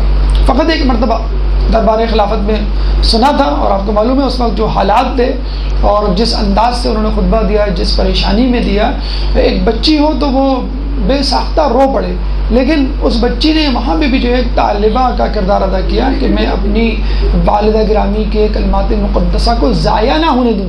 ان لوگوں پہ تو اثر نہیں کر رہے، لیکن آنے والی نسلوں پہ انشاءاللہ اثر کریں گے تو میں ان کو حفظ کر لوں، اور اس کے بعد جا بجا ان خطبات میں موجود مفاہیم کو جو ہے وہ لوگوں کے پاس پیش کرتی تھی۔ یہ تو فقط علمیت کی بات ہو گئی، بطور عالمہ بات ہو گئی۔ اس کے باوجود علم یعنی درس و تدریس کے علاوہ بھی وہ جو ہے اپنے لیے عبادت کے لیے وقت نکال لیا کرتی تھی۔ کہا جاتا ہے کہ قرآن سے اور نماز سے خصوصی طور پہ ان کو شغف تھا۔ قرآن کی تفسیر، تشریح، توضیح وہ لوگوں کو بیان کرتی تھی، اور اس کے علاوہ نافلہ شب، نماز شب بہت پابندی سے پڑھا کرتی تھی۔ آپ نے سنا بھی ہوگا مساجد میں کہ جب امام حسین آپ کو وداع کرتے ہیں تو کیا کہتے ہیں کہ بہن مجھے اپنی نافلہ شب میں یاد رکھنا، اور یہ کہتے ہیں کہ 10 اور 11 محرم کی شبوں کو بھی آپ کا رات کا معمول نہیں بگڑا۔ جیسے ہمارے یہاں کوئی کام یا کوئی مصیبت، کوئی حادثہ ہو جائے تو ہم نمازیں اپنی قضا کر ڈالتے ہیں، نفل اور نماز شب تو بہت دور کی بات۔ تو 10 اور 11 کی شب بھی ایسی شبیں تھیں کہ جس میں انہوں نے اپنی نافلہ نمازیں نہیں چھوڑیں، اور یہی کہا جاتا ہے، کچھ روایتوں میں تو آیا ہے کہ 11ویں شب کی جو نافلہ انہوں نے بیٹھ کے پڑھی تھی، ورنہ کم و بیش یہی ملتا ہے روایت میں کہ کبھی انہوں نے نافلہ شب بھی جو ہے بیٹھ کے ادا کرنے کی کوشش نہیں کی، ہمیشہ نافلہ نمازوں کو بھی جو ہے وہ کھڑے ہو کے ادا کیا۔ اور آپ کو معلوم ہوگا جب آدمی اتنا زیادہ عبادت گزار ہو تو مستجاب الدعوات بن جاتا ہے، یعنی اس کی دعا قبول ہوتی ہے، لوگ اس سے دعا کرواتے ہیں۔ ویسا کرنے کے بارے میں آپ نے سنا ہوگا کہ وہ کہا کرتے تھے کہ آج کی رات سجدے کی رات، تو سجدے میں پوری گزار دیا کرتے تھے، آج کی رات رکوع کی رات، تو وہ رکوع میں گزار دیا کرتے تھے۔ تو کہا کرتے تھے اتنی زیادہ عبادت کیا کرتے تھے، مستجاب الدعوات بن گئے تھے، لوگ ان سے اپنی دعائیں کروانے آتے تھے کہ ہمارے لیے دعا کیجیے۔ اب مدینے سے کچھ لوگ جو ہے اصحاب رسول جایا کرتے تھے کہ رسول اللہ نے کہا مستجاب الدعوات ہیں، آپ ہمارے لیے دعا کریں، مطلب دعا کرتے۔ کہتے ہیں ایک مدینہ کا منافق بھی آپ کے پاس گیا اور کہا کہ میں مومن ہوں اور آپ کے لیے آپ کے پاس آیا ہوں اپنی دعا کروانے، اور دعا کریں کہ اللہ جو ہے میرا فلاں فلاں کام کر دے یا مجھے جو ہے وہ کامیابی ملے۔ تو آپ نے کہا اگر تم مومن ہوگے تو یہ دعا تمہارے حق میں ضرور قبول ہوگی۔ تو جب ویسا کرنی، جیسے صحابی کی دعا جو ہے وہ اللہ کے یہاں قبولیت کا درجہ اختیار کر سکتی ہے، تو آپ کی دعا کیوں نہیں قبول ہو سکتی؟ اگر وہ چاہتی تو بد دعا بھی کر سکتی تھیں کہ یکلخ یزید کے لشکر جو ہے تہس نہس اور جو ہے وہ نیست و نابود ہو جاتا۔ بی بی سیدہ بھی ایسا کر سکتی تھی۔ آپ کو معلوم ہے کہ جب انہوں نے ہاتھ اٹھائے یا بال کھولے تو کہتے ہیں کہ مدینہ کی مسجد کی دیواریں بلند ہونے لگی تھی، تو مولا علی نے سلمان فارسی کو دوڑایا کہ جاؤ ان کو بولو کہ لعنت نہ کریں، نفرین نہ کریں، بد دعا نہ کریں۔ لیکن انفرادی طور پہ ہمیں ملتا ہے مثلا ہولی کے بارے میں کہ جب یہ کہنا بی بی سکینہ کے گوشوارے چھین رہا تھا اور نوچ رہا تھا تو رو بھی رہا تھا، تو بی بی زینب سامنے کھڑی ہوئی تھی اور کہنے لگی کہ تو عجیب شخص ہے، گوشوارے چھین بھی رہا ہے، نوچ بھی رہا ہے اور رو بھی رہا ہے۔ تو کہنے لگا کہ رو اس لیے رہا ہوں کہ اہل بیت کی گھرانے کی بچی ہے، اور چھین اس لیے رہا ہوں کہ اگر میں نہیں چھینوں گا تو کوئی اور چھین لے گا۔ تو جناب زینب نے اس کے لیے بد دعا کی تھی کہ تیرے ہاتھ پاؤں قطع ہوں اور آتش جہنم سے پہلے اس دنیا کی آگ سے جو ہے وہ آگ تجھ کو چھوئے۔ اور کہتے ہیں امیر مختار نے جب ہولی کو پکڑا اور جب اس سے پوری رداعت سنی، اور آپ کو معلوم ہے کہ جس طرح جس شخص نے امام کے قتل میں حصہ لیا اس کو اس طرح جو ہے سزا دے کر قتل کیا گیا، تو اس نے بتلایا کہ آخری وقت میں بی بی زینب نے مجھے یہ بد دعا دی تھی، تو امیر مختار نے پھر اس کو اسی طرح قتل کیا کہ اس کے ہاتھ پاؤں قطع کر کے آگ میں ڈلوا دیا۔ پھر دربار یزید میں آپ کو ملتا ہے شامی ملعون نے بی بی سکینہ کی طرف ہاتھ بڑھاتے ہوئے کہا کہ یہ بچی مجھے کنیزی کے لیے دے دو، تو بی بی نے اس کو بد دعا دی تھی کہ تیرا ہاتھ خشک ہو جائے، تیری آنکھیں نابینا ہو جائیں اور تو جو ہے وہ آتش میں جلے۔ تو کہتے ہیں کہ اس کے ساتھ بھی بالکل وہی انجام ہوا کہ جس طرح جو ہے بی بی نے چاہا تھا۔ تو بی بی بہت بڑی عابدہ تھی، قرآن کی دلدادہ تھی، نافلہ شب کی پابند تھی، مستجاب دعوات تھی۔ آپ کو معلوم ہے کہ جب انسان ایک عورت پردہ کرتی ہے تو اس کو جب باہر نکلنا ہوتا ہے تو پردے کا خاص جسے کہتے ہیں کہ خیال رکھا جاتا ہے۔ شاید ہی کوئی عورت ہو جس کے بارے میں کہا جائے کہ وہ گھر سے نہ نکلتی ہو یا گھر میں موجود ہی نہ ہو کہ وہ اس کے نکلنے کا جو ہے وقت ہو۔ کہتے ہیں کہ یہودی تھا، اور کچھ روایتوں میں آیا کہ یحییٰ مازنی ایک مسلمان تھا، وہ مدینے میں آپ کے گھر کے پاس رہتا تھا۔ وہ کہتا تھا کہ میں 10 سال آپ کے گھر کے پاس رہا لیکن کبھی میں نے اس معظمہ کو یعنی اس عورت مقدسہ کو گھر سے باہر نہیں دیکھا، نہ اس کی کبھی آواز سنی، گویا زینب نام کی کوئی عورت کوئی لڑکی تھی ہی نہیں وہاں پہ۔ اور یہی ایک بات، یہ واقعہ جو ہے کوفے کے حوالے سے بھی ملتا ہے کہ میں علی مرتضیٰ کے گھر کے ساتھ تھا کوفے میں، اور میں نے جو ہے سالوں گزر گئے اس لڑکی کو کبھی جو ہے باہر نہیں دیکھا۔ اب آپ دیکھیے جب بیوی کو باہر نکلنا ہوتا تھا تو کس طرح اہتمام کیا جاتا تھا۔ کہتے ہیں باہر بھی کہاں نکلتی، کس لیے نکلتی؟ فقط اپنے جسے کہتے ہیں جد امجد رسول اللہ کی قبر کی زیارت کرنے کے لیے۔ تو رات کو ان کو لے کے جایا جاتا، آگے جو ہے وہ علی مرتضیٰ ہوتے، دائیں طرف امام حسن ہوتے، بائیں طرف امام حسین ہوتے۔ قرب مطہر پہ جب پہنچتے تو وہاں پہ موجود چراغ کو بجھا دیا جاتا۔ ایک دفعہ امام حسن نے اپنے بابا سے پوچھا آپ چراغ کیوں بجھا رہے ہیں؟ تو حجاب میں ہیں اور ہم سب ان کے ساتھ موجود ہیں۔ تو مولانا نے کیا جواب دیا؟ میں نہیں چاہتا کہ تمہاری بہن کی قد و قامت کا بھی کوئی اندازہ لگائے۔ دیکھیے ایک تو ہوتا ہے حجاب، ایک تو یہ ہوتا ہے کہ چہرہ دیکھ لینا، ایک تو یہ ہوتا ہے کہ جسم کا وہ اس دیکھ لینا جس کا حجاب واجب ہے، اور ایک ہوتا ہے قد و قامت کا بھی اندازہ نہ ہونا، یہ سب سے آخری حجاب ہے۔ آپ کو معلوم ہوگا جناب سیدہ جب جاتی ہیں خطبہ دینے کے لیے خلیفہ کے دربار میں تو اپنے قد و قامت کے برابر کی 8 بنی ہاشم کی خواتین کو اپنے ساتھ لیتی ہیں. یہ نہیں کہ 8 بس خواتین لے لی اپنے آس پاس، جس میں نعوذ باللہ خدا نخواستہ کوئی کہہ سکے یہ جو بلند قامت کی عورت ہے یہ فاطمہ ہے، یا جو اس طرح کی عورت ہے یہ فاطمہ ہے. یعنی اپنے ہی قد و قامت کی 8 خواتین کہ میری قد و قامت کا اندازہ نہ ہو، چہرہ اور ہاتھ اور باقی اعضاء تو بہت دور کی بات ہے. تو مولا فرماتے ہیں کہ میں نہیں چاہتا کہ تمہاری بہن کی قد و قامت کا بھی اندازہ ہو. اس سے اندازہ لگا لیجئے یہ پیغام ہے آج کی ان عورتوں کے لیے جو حجاب نہیں کرتی، ان کے لیے تو ہے ہی، لیکن جو حجاب کرتی ہیں اور اپنی زینت والا حجاب کرتی ہیں، کلرڈ اسکارف ہے یا تنگ لباس ہے یا جسے کہتے ہیں کہ شوخ کلر ہے جو آپ پہن کے گھوم رہی ہیں، چادر یا اسکارف، جس سے لگا کہ آپ نے کون سا اسکارف پہنا ہے، تو یہ بھی آپ کی زینت ہے جس کا آپ نے اظہار کر دیا. جب زینت کا اظہار ہو گیا تو پھر وہ حجاب یا ستر پوشی کہاں رہی؟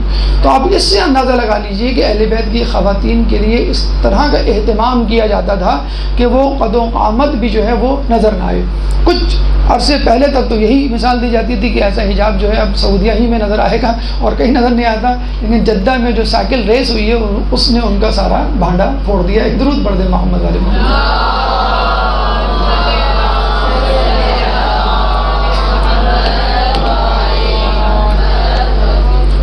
دیکھیے ایک عورت جو خاندان نبوت اہل کساں کے درمیان پلی بڑھی ہو اور معصومہ کا کردار لے کر جوان ہو رہی ہو، اور ظاہر سی بات ہے بنی ہاشم کے خاندان کوئی غریب خاندان تو تھا نہیں، وہ الگ بات ہے کہ وہ اپنے پاس کچھ رکھتے نہیں تھے، فوراً نکال دیا کرتے تھے.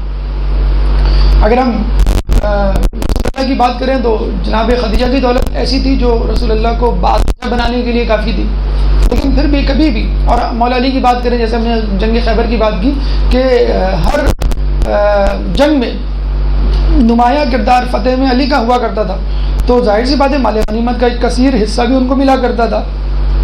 اگر وہ چاہتے تو اس حصے سے لکھپتی کروڑ پتی بن جاتے، لیکن انہوں نے ایسا نہیں کیا. تو جناب زینب کے لیے بھی یہی تھا کہ آپ کا خاندان جو ہے وہ بہت ہی باعظمت تھا اور متمول خوشحال خاندان تھا، اور ظاہر سی بات ہے جب علی کی خلافت کا دور آیا تو اور بھی زیادہ جو ہے لوگوں کی نظریں آپ کے خاندان پر. تو رؤوسان قریش، رؤوسان قبائل کے پیغامات آپ کے لیے آیا کرتے تھے، جس طرح ہمیں جناب خدیجہ کے لیے ملتا ہے، جناب فاطمہ زہرا کے لیے ملا کرتا ہے. تو اس زمانے میں ایک رئیس قریش تھا اشعث بن کندی، آپ نے نام سنا ہوگا. وہ آیا اور اس نے مولا علی سے کہا کہ میں آپ کی بیٹی جناب زینب کے لیے خواستگاری کرنے آیا ہوں. تو مولا علی اتنے زیادہ اس پہ ناراض ہوئے کہ تیری یہ جرت کہ تو میری بیٹی جناب زینب کے لیے خواستگاری کرے، اور تجھے معلوم ہے کہ میری بیٹی جو ہے وہ جناب خدیجہ کے مثل ہے، ان کی طرح ہے. جیسے ہم کہ ابھی آگے آئے گا کہ کس طرح انہوں نے اپنی دولت لٹائی، اور جناب زینب نے بھی، وہ ان کی مثل ہے اور اس نے عصمت کے خاندان کا دودھ پیا ہے. اور تو کہاں اور جناب زینب کہاں کہ تو اس کی ہمسری کے بالکل قابل نہیں ہے، اور آئندہ اگر تو نے میری بیٹی کا نام اپنی زبان پر لایا تو اس تلوار سے تیرا کام تمام کر دوں گا. اور یہ معاملہ جو مولا کے سخت جملے تھے وہ بجا تھے، اور اس میں کوئی حرج کی بات نہیں. اشعث بن کندی وہ شخص تھا کہ دشمنان اہل بیت میں تھا، لیکن بغض معاویہ کی وجہ سے وہ جنگ صفین میں علی کے ساتھیوں میں تھا، کیونکہ امیر شام سے اس کی دشمنی چل رہی تھی. اس کے بعد یہ خود مولا علی کے دشمنوں میں شامل ہو گیا. اس نے خلیفہ اول کی بہن جو کہ نابینا تھی ان سے شادی کی، اور ان سے 2 اولادیں ہوئی. ایک اسما یا دوسرا نام اس کا ملتا ہے جودہ بن اشعث، آپ کو یاد آ گیا ہوگا، اور دوسرا لڑکا محمد بن اشعث. تو جودہ بن اشعث نے آپ کے بیٹے امام حسن علیہ السلام کو زہر دیا، اور محمد بن اشعث نے امام حسن کے قتل میں اپنا کردار نبھایا. تو یہ کردار تھا اشعث بن کندی کا. اور محمد بن اشعث کندی ہی کے بارے میں کہا جاتا ہے کہ جس نے جو ہے وہ آپ کے مالک اشتر کو جو ہے وہ زہر دلوایا تھا. بہرحال اس کے بعد جو ان کے صحیح حقدار تھے جو جناب زینب کا استحقاق رکھتے تھے وہ تھے عبداللہ بن جعفر طیار. اس سے جعفر طیار کے حوالے سے ہم یہ بتاتے چلیں کہ جنگ خیبر میں جب جعفر طیار نجاشی کے پاس سے آئے تو مولا رسول اللہ نے کیا کہا کہ مجھے نہیں معلوم میں جنگ خیبر کے فتح کی خوشی مناؤں یا جعفر طیار کے آنے کی خوشی مناؤں۔ جعفر طیار کہاں موجود تھے؟ یہ تھے نجاشی کے دربار میں، حبشہ میں، اور یہ پہلی ہجرت کہلاتی ہے، مدینہ کی ہجرت تو دوسری ہجرت تھی۔ تو جب وہاں گئے تھے تو قریش کے جو مشرکین تھے وہ بھی آپ کے پیچھے پہنچ گئے، کہنے لگے کہ یہ لوگ ہیں، بھاگ کے آئے ہیں، مفرور ہیں، اور یہ ہمارے مجرم ہیں، یہ اپنے دین سے منحرف ہیں، باغی ہیں، ان کو ہمارے حوالے کر دو۔ تو نجاشی کافی عادل تھا، عدل پسند تھا، تو اس نے کہا کہ پہلے مجھے ان کی طرف کی بات سننے دو۔ انہوں نے سبوں کو بلایا، جس میں جعفر طیار آگے تھے، ان سے پوچھا بھی تم لوگ کون ہو اور کس مذہب سے تعلق رکھتے ہو، تم نے کیا بغاوت کی ہے؟ تو جعفر طیار نے سورہ مریم کی آیات پڑھی، اپنے دین کا تعارف کروایا اور کہا کہ یہ دین ہے جو امن پسند دین ہے، اس سے پہلے کا دین تو جنگ و جدل کا تھا، ایک دوسرے کا خون مارنے کا، شب خون مارنے کا، ایک دوسرے کے گلے کاٹنے کا دین تھا۔ تو اس کو بڑا پسند آیا، بلکہ اتنا پسند آیا کہ اس نے نہ صرف قریش کے مشرکین کو واپس بھیج دیا بلکہ خود بھی اسلام قبول کر لیا۔ کہتے ہیں جناب عبداللہ بن جعفر طیار کی پیدائش وہی حبشہ میں ہوئی، نجاشی کے جو محل میں یا جو گھر جو اس نے دیا تھا، اتفاق سے نجاشی کے ہاں بھی ایک لڑکا انہی دنوں پیدا ہوا۔ اچھا، عبداللہ بن جعفر طیار جب پیدا ہوئے تو ان کی عموماً دیکھا ہوگا جب پیدا ہوتا ہے تو بچہ پوچھا جاتا ہے، دیکھا جاتا ہے یہ کس سے ملتا جلتا ہے، تو یہ رسول اللہ کے والد گرامی جناب عبداللہ سے مشابہ تھے، اسی لیے ان کا نام جو ہے وہ عبداللہ جو ہے وہ رکھا گیا۔ نجاشی نے جب یہ دیکھا تو انہوں نے کہا کہ میں بھی اپنے بیٹے کا نام عبداللہ رکھوں گا، تو اس نے نجاشی نے بھی اپنے بیٹے کا نام عبداللہ رکھا، بلکہ وہ اپنے بیٹے کو جعفر طیار کے پاس لے گیا، کہا کہ آپ اپنی زوجہ کو کہیں کہ جس طرح وہ اپنے بچے کو دودھ پلا رہی ہیں اس کو بھی دودھ پلا دیں، تاکہ آپ کے خاندان کی تاثیر میرے بچے میں آ جائے۔ اور پھر جو ہے وہ عبداللہ بن جعفر طیار کہتے ہیں کہ وہ حبشہ سے مدینے واپس آئے اپنے باپ کے ساتھ۔ جعفر طیار جنگ موتا کے موقع پہ جیسے آپ کو معلوم ہے جناب عباس کے کربلا میں بازو قلم ہوئے، اسی طرح ان کے بازو جناب جعفر طیار کے جنگ موتا میں قلم ہوئے، اور یہ کہا جاتا ہے کہ رسول اللہ نے خود خوشخبری دی تھی کہ جعفر طیار جنت میں اپنے بازو کے بدلے پروں کے ذریعے پرواز کریں گے۔ تو بہرحال ایک بہت بڑا شرف تھا جو جعفر طیار کو ملا تھا۔ جناب عبداللہ جب ان کی شہادت ہوتی ہے اور ان کی والدہ گرامی اسماء بنت امیس تھی، یہ اسماء بنت امیس جب جعفر طیار کی شہادت ہو گئی تو یہ خلیفہ اول کی اس میں آئیں زوجیت میں، اس کے بعد پھر مولا علی کی زوجیت میں آئیں۔ تو اسماء بنت امیس جو ہیں عبداللہ ابن جعفر طیار اور دیگر بیٹوں کے ساتھ آئیں، تو رسول اللہ نے کہا انا ولیہم فی الدنیا والآخرہ، کہ میں ان تمام بچوں کا، تمہارے بیٹوں کا، تمہاری اولاد کا ولی ہوں، دنیا میں بھی آخرت میں بھی۔ اور کہتے ہیں کہ دعا بھی کرتے جاتے تھے اکثر رسول اللہ کہ اے اللہ عبداللہ کے کاروبار میں برکت دے۔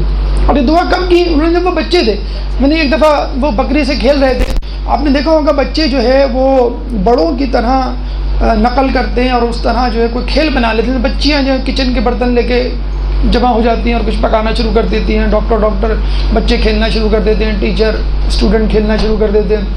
تو عربوں میں تجارت کا ایک شغف تھا، تو وہ بیٹھے ہوئے بکری سے کھیل رہے تھے اور ایک خیالی طور پہ ایک گاہک بنایا ہوا تھا، بھائی تم اس بکری کو کتنے کا لے گے؟ اتنے کا لوگے؟ نہیں اتنے کا نہیں، اتنے کو دوں گا اور یہ وہ۔ تو رسول اللہ سامنے سے گزرے، کہنے لگے کہ بھائی تم یہ جو پیسے تمہیں ملیں گے، ہم تو ڈانٹ دیتے ہیں کیا پاگل پنے کی باتیں کر رہے ہو، لوگ کیا کہیں گے؟ تو رسول اللہ نے کہا کہ بھائی یہ جو تمہیں پیسے ملیں گے کیا کرو گے؟ انہوں نے کہا میں کھجوریں خریدوں گا۔ تو انہوں نے کہا کہ اللہ تعالیٰ، اے اللہ تو عبداللہ کے کاروبار میں برکت دے۔ دیکھیں بچے تھے وہ، لیکن ایک انکریجمنٹ، ایک حوصلہ افزائی ہوتی ہے کہ اللہ عبداللہ کے کاروبار میں برکت دے۔ کبھی وہ مٹی کے برتن سے کھیل رہے ہوتے تھے اور اس کو بیچ رہے ہوتے تھے، تو پوچھتے تھے بھی کیا کر رہے ہو؟ کہ میں مٹی کے برتن بیچ رہے ہوں۔ کیا کرو گے؟ میں خرما خریدوں گا، کھجور خریدوں گا، یہ خریدوں گا۔ تو رسول اللہ نے پھر دعا کی کہ اللہ عبداللہ کے کاروبار میں برکت دے، اور اللہ نے کیا برکت دی۔ خود جعفر طیار کے بارے میں کہا جاتا ہے ان کو ابو المساکین یا ابو المساکین کہا جاتا تھا، یعنی یہ مساکین کا باپ، جس کا کوئی نہیں ہوتا تھا ماں باپ، تو وہ جناب جعفر طیار کے پاس آ جاتے تھے۔ اور خود آپ کو خود سخا یعنی سخاوت کا منبع، سخاوت کا سرچشمہ، ایک اور آپ کا لقب تھا بحر الجود، یعنی سخاوت کا سمندر۔ اور کیا سمندر تھے جسے کہتے ہیں سخاوت کے۔ اول تو ان کی تجارت ضرب المثل بن گئی تھی۔ ضرب المثل کیا ہوتا ہے؟ مثلا آپ کسی کو مثال دیں، بھائی فلاں جو ہے وہ تاجر ہے، بہت کامیاب، کتنا کامیاب، ارے عبداللہ بن جعفر طیار کی طرح، ارے اس کے بعد بہت پیسہ ہے، کتنا پیسہ ہے، ارے عبداللہ بن جعفر طیار کی طرح، یا اتنی مالیت کا. بلکہ یہ مثل تھی، اگر کوئی کسی سے قرض لیتا تو قرض دینے والا کہتا کہ بھائی تم کب واپس کرو گے؟ بھائی میں اس وقت واپس کروں گا، 1 سال بعد مثلا. بھائی واپس کرو گے کہ نہیں؟ کہ اگر عبداللہ بن جعفر طیار نے منع نہ کیا تو واپس کر دوں گا. یعنی مدینے میں کسی پر بھی کوئی مصیبت افتاد پڑتی اور آخر میں کوئی اس کو نظر نہیں آتا تو اوپر اللہ اور نیچے عبداللہ بن جعفر طیار ہوا کرتے تھے. ایک دفعہ لوگ بیٹھے ہوئے تھے تو وہ یہ ڈسکس کر رہے تھے، مباحثہ ہو رہا تھا کہ عرب میں کون سب سے زیادہ سخی ہے. اچھا آپ کا شمار جس طرح آج کل ہوتا ہے نا کہ top 10 cricketer, top 10 bowler, top 10 batsman, تو اس زمانے میں تو ٹاپ 10 سخی، ٹاپ 10 جنرس پیپل کون سے ہیں، تو ان 10 میں ان کا نام آتا تھا. اچھا اس میں کمپٹیشن ہو رہا تھا، لوگ کہہ رہے تھے بھئی ان 10 میں بھی کون ہے ٹاپ پہ، تو لوگوں نے بتانا شروع کیا. تو ایک شخص نے کہا میرے خیال میں تو یہ ہیں. کہیں گے بھئی تم دلیل دو. تو پھر اس نے بتایا کہ ایک دفعہ عبداللہ بن جعفر طیار اپنے اونٹ پہ بیٹھ کے ساز و سامان کے ساتھ کہیں جا رہے تھے، ایک مسافر آیا، اس نے لگام پکڑ لی اور کہنے لگا کہ میں نے سنا ہے بہت سخی ہیں، مجھے بھی کچھ دیجیے. تو کہتے ہیں کہ وہ سواری سے اترا ہے، کہنے لگے کہ اس سواری پہ جتنا بھی مال تم لے سکتے ہو لے لو. کہتے ہیں بہت بڑی تھیلی تھی، اس میں 4000 دینار تو نقد تھے، جواہرات الگ تھے. تو اسے بہرحال جتنا ہو سکا لے لیا، بلکہ یہ بھی کہہ دیا کہ تلوار کو ہاتھ نہ لگانا، یہ مولا علی کی دی ہوئی تلوار ہے، یہ ان کی نشانی ہے، اس کو مت لینا. یہ بھی ملتا ہے کہ اس نے لگام پکڑی اور وہ خاموشی سے سواری سے اترا ہے، کہنے لگے اس سواری پہ موجود سامان اور سواری دونوں تمہاری. تصور کریں آج کل کے دور میں کوئی اپنی مرسیڈیز بینز میں جا رہا ہو، کوئی فقیر روک لے اور کچھ مانگ لے تو گاڑی کھول کے چابیاں اس کو دے دیں کہ یہ تمہاری. تو بہرحال تو بڑا جسے کہتے ہیں کہ مشکل کام ہے. تو انہوں نے جو ہے وہ سواری سمیت دے دیا. ایک شاعر تھا، وہ آیا آپ کے پاس، اور زمانے میں شعراء اکثر جو ہے وہ جنرس پیپل یا بادشاہوں کے پاس آ کے ان کی مدحت میں کوئی کلام پڑھا کرتے تھے، تو وہ خوش ہو کے دے دیا کرتے تھے کچھ. تو وہ آیا، اس نے کچھ کلام کی پڑھا، آپ کی جو ہے وہ تعریف کی. تو آپ نے اس کو درموں، دینار، اونٹ، گھوڑا، یعنی کپڑے جو دے سکتے تھے وہ دے دیا. مطلب اتنے زیادہ خوش ہوئے. لوگوں نے کہا چند تو اشعار ہیں، اس نے آپ کی تعریف میں پڑھے، آپ نے دے دیے. تو دیکھیے اتنا خوبصورت، یہ نہیں کہا کہ یہ انہوں نے میری تعریف کی اور بس مجھے خوش کر دیا، نہیں. انہوں نے کہا کہ میں نے جو چیزیں دی ہیں وہ فانی ہیں، کپڑا فانی ہے، درم و دینار فانی ہے، اونٹ گھوڑا یہ فانی ہے، لیکن جو اس نے میرا ادب کیا ہے یہ ایسی خدمت ہے جو غیر فانی ہے. آپ کسی کا ادب کریں تو ایک نیکی ہوتی ہے جس کی مثالیں قیامت تک دی جا سکتی ہیں، جیسے فاطمہ کا ادب، بی بی زینب سلام اللہ کا ادب، یا حسن حسین کا اپنے بابا کے لیے ادب. جو بھی ادب یا جو بھی نیکی ہوتی ہے وہ قیامت کے لیے ہوتی ہے، وہ غیر فانی ہوتی ہے. تو آپ نے کہا کہ اس نے جو ادب کیا ہے وہ غیر فانی ہے، وہ ہمیشہ کے لیے رہنے والا ہے. ایک شخص آیا مدینے میں، شکر کا تاجر تھا. اب اس کی شکر جو ہے وہ بک کے نہیں دے رہی، کوئی شکر خرید ہی نہیں رہا. بڑا پریشان ہوا میں کیا کروں. کسی نے مشورہ دیا کہ تم عبداللہ بن جعفر طیار کے پاس جاؤ، ان سے کہو وہ تمہاری شکر خرید لیں گے، نہیں بھی خریدیں گے تو بہرحال وہ تمہیں پیسے تو دے دیں گے اس کے. تو وہ جاتا ہے اور عبداللہ بن جعفر طیار سے کہتا ہے کہ بھئی یہ شکر ہے اور یہ جو ہے میں دینا چاہتا ہوں. تو انہوں نے کہا ٹھیک ہے مجھے دے دو. اور شکر لیتے ہی وہیں پہ کھڑے ہو کے تقسیم کرنے لگے. اب وہ ان کو دیکھ رہا ہے یہ عجیب آدمی ہے، نہ دکان لے کے جاتے ہیں، نہ گھر لے کے جاتے ہیں، نہ اس کی کوئی قیمت لگاتے ہیں، کھڑے کھڑے سب کو دے رہے ہیں. تو وہ بھی لائن میں لگ کے کھڑا ہو گیا کہ میں بھی لے سکتا ہوں، کہنا تم بھی لے سکتے ہو. اس کو بھی کاٹ دی. جب ختم ہو گئے تو انہوں نے پوچھا کتنی قیمت ہے، کہنے 4000. تو 4000 درہم جو ہے وہ اس کے ہاتھ میں رکھ دیے. چلا گیا وہ. تو اس نے کہا کہ عجیب آدمی ہے، میں نے 4000 کا 4000 دے دیے، اگر میں 8000 کہتا تو 8 بھی مل جاتے. دوبارہ کوشش کرنے میں کیا حرج ہے. دوبارہ آیا، کہنے لگا آپ نے وہ شکر کے پیسے نہیں دیے. کہنے اچھا کتنے بندے، کہنے 4000. کہنے یہ لو. چلا گیا. کہنے یہ تو بڑے آرام سے نعوذ باللہ بیوقوف بن جاتے ہیں. ایک اور مرتبہ بیوقوف بنا. تیسری مرتبہ آیا، کہنے وہ شکر کے پیسے آپ نے نہیں دیے. اچھا کتنے بندے، 4000. اس طرح 3 مرتبہ آ کے وہ 12000 لے کے چلا گیا. اچھا لوگ تھے کہ اس زمانے میں کہتے بھی تھے، آپ بھی سوچ رہے ہوں گے عجیب آدمی بیوقوف بن گئے یا دھوکہ کھا گئے.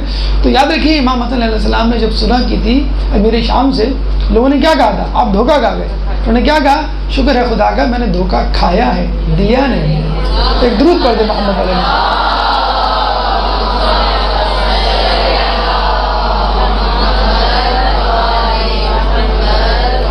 تو یہ ثقافت تھی عبداللہ بن جعفر طیار کی، اور یہ ان کا جو ہے وہ اسٹیٹس تھا اس زمانے میں. اور جس طرح رسول اللہ نے خود کہہ دیا تھا کہ انا ولیہم فی الدنیا والآخرہ، جعفر طیار کی اولاد کے لیے کہ میں تمہارا ولی ہوں دنیا میں بھی آخرت میں بھی.